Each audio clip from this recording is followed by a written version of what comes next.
had raised, the US was prepared to address in a spirit of reciprocity, and they expected Russia to do the same.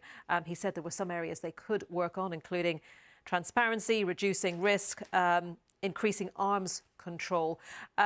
So that is it from me for today. In a couple of minutes, Jane Hill will be here with the BBC News at 1. But for now, bye from me.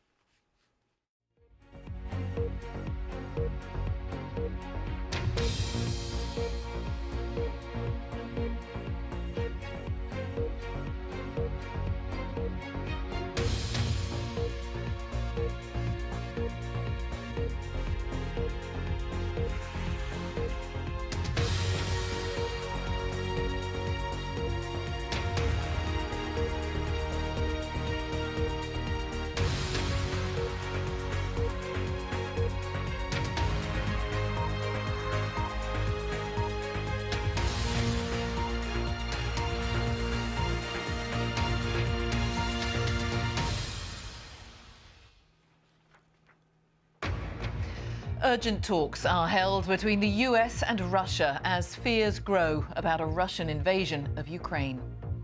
Moscow says it has no plans to attack, despite its military presence on the country's border. The US says it stands with Ukraine. If any Russian military forces move across Ukraine's border, that's a renewed invasion. It will be met with swift, severe, and a united response from the United States and our partners and allies.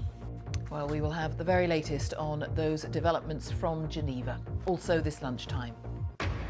A shameful shambles, a damning report from MPs looking at shortfalls in state pension payments to more than 100,000 women. Is this untreated sewage being discharged into a river? Thames Water says it will investigate. Campaigners say the company could be in breach of its permit. With only 24 hours' notice, Adele postpones her entire residency in Las Vegas.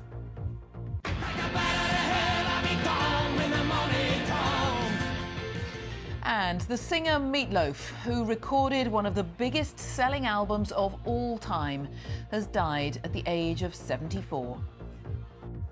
And coming up on the BBC News channel, defending champion Naomi Osaka crashes out of the Australian Open, while the top seed and home favourite Ashleigh Barty marches on.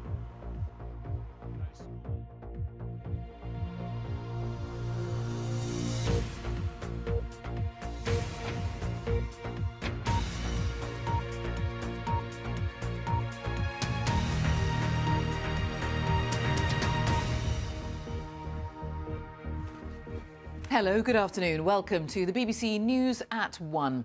In the last hour, talks between foreign ministers from Russia and the US about fears that Russia could invade Ukraine have concluded. The US Secretary of State Antony Blinken said there had been a frank and substantive exchange. He also warned of a swift and severe response and massive consequences if Moscow was to invade. But the Russian Foreign Minister, Sergei Lavrov, said there are no plans to attack, adding that he hoped emotions will calm down. Well, meanwhile, the first members of a 30-strong British military team have arrived in Ukraine to